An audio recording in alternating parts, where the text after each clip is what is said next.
In practice, there are 4 key steps to implementing a digital marketing strategy at your organization. They include build your buyer personas, identify your goals and the digital marketing tools you'll need, evaluate your existing digital channels and assets, and finally, plan your campaigns. Let's dive into each of these in a little more detail. First, you need to build your buyer personas. For any marketing strategy, digital or not, you need to know who you're marketing to. The best digital marketing strategies are built upon detailed buyer personas, and your first step is to create them. What are buyer personas? Semi-fictional representations of your ideal customer that can be created by researching, surveying, and interviewing your business's target audience.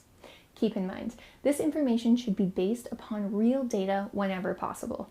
That's because making assumptions about your audience can cause your marketing strategy to move in the wrong direction. To get a full idea of your buyer persona, your research pool should include a mixture of current customers, prospects, and people outside your contacts database who align with your target audience. Need some help creating and tracking your buyer personas? Look no further. Here are a couple recommended tools. If you're just starting out, try the Map My Persona tool. Use this interactive web page to create professional, customizable buyer personas in minutes with the help of HubSpot's intuitive free generator.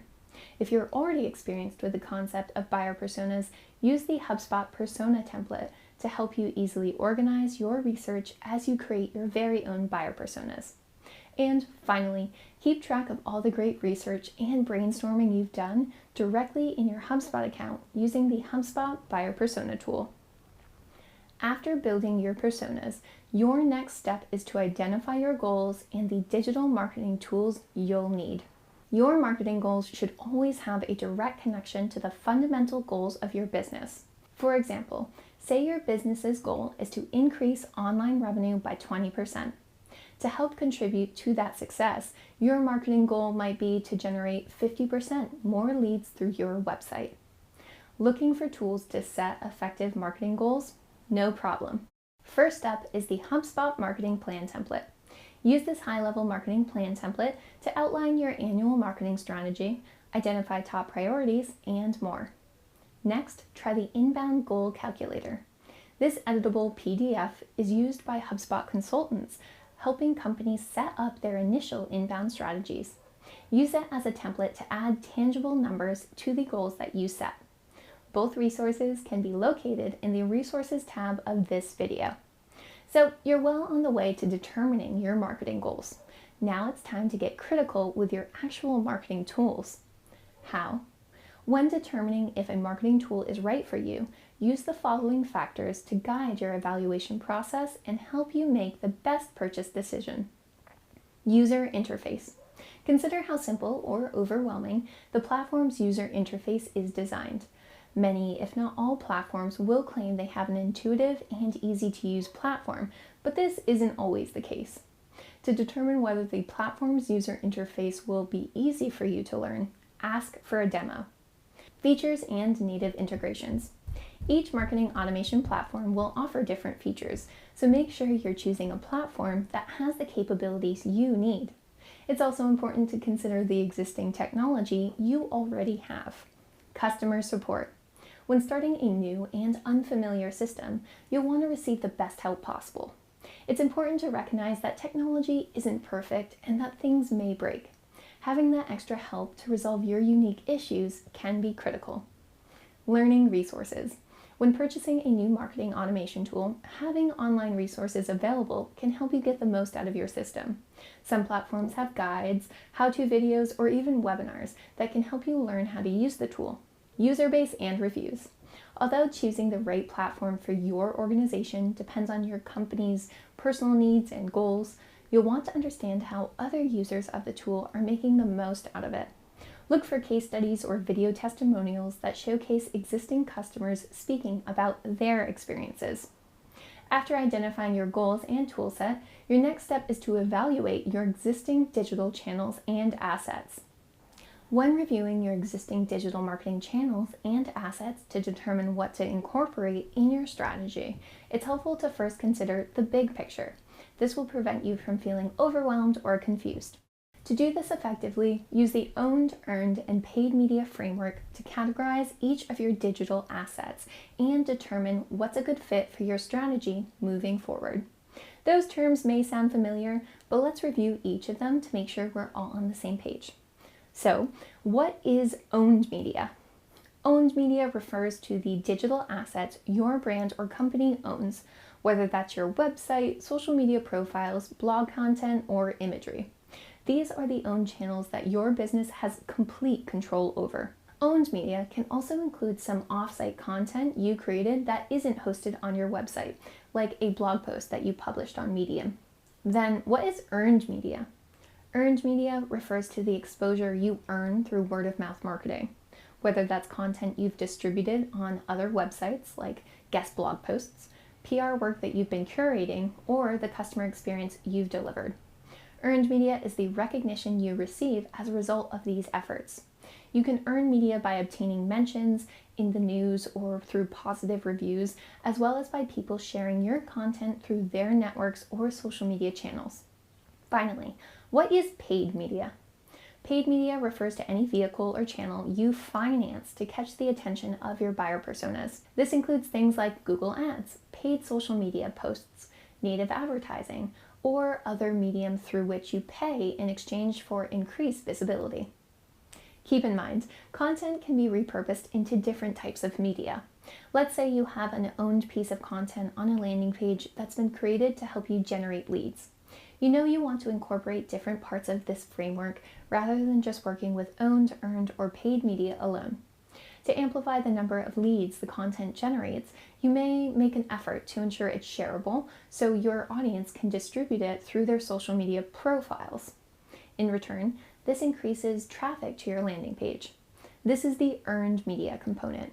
To support your content success, you might post about the content on your Facebook page later and pay to have it seen by more people in your audience. This is the paid media component. This is how the three parts of the framework are able to work together, although it's not necessary for success. For instance, if your owned and earned media are already both successful, you might not need to invest in paid.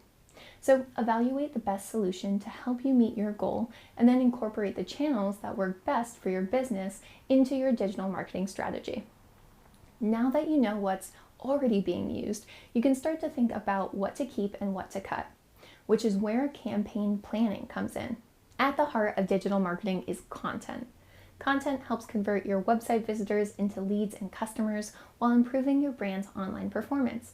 And when this content is search engine optimized, it can boost your search and organic traffic. Before planning each of your campaigns, decide what content will help you reach your goal. A great place to start is by performing a content audit. How? Make a list of your existing owned content and rank each item according to what has previously performed best in relation to your current goals.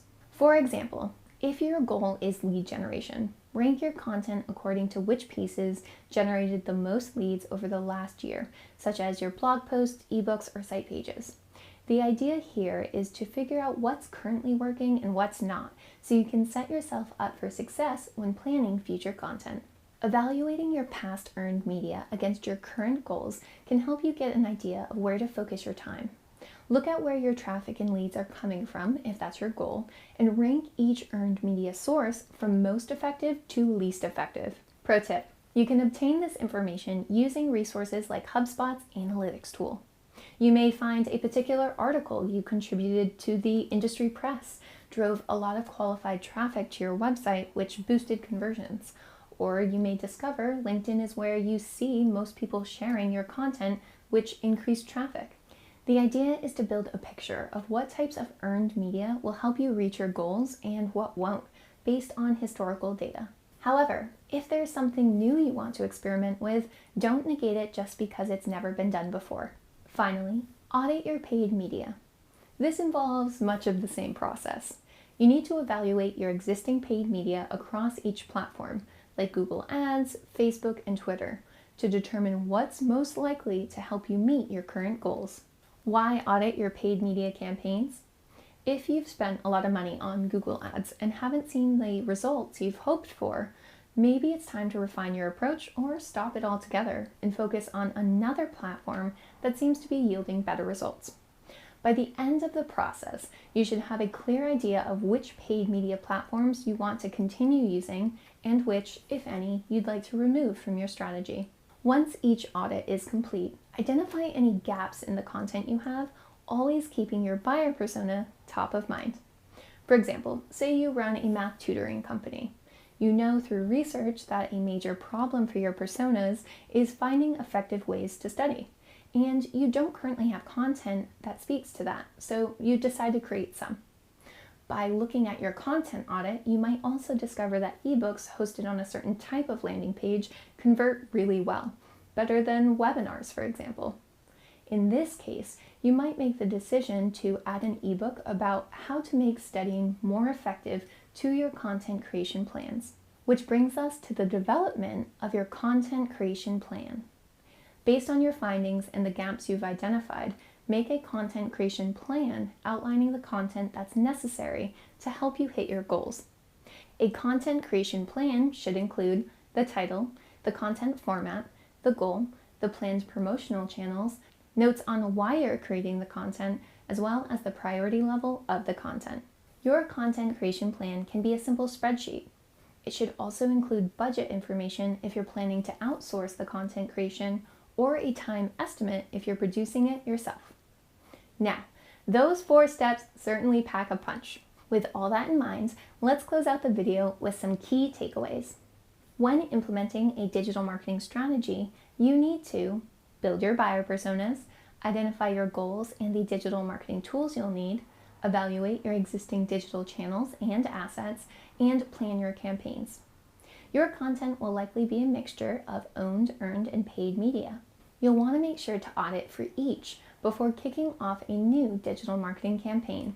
And as always, check out the additional resources of this lesson for templates and resources on each of these steps.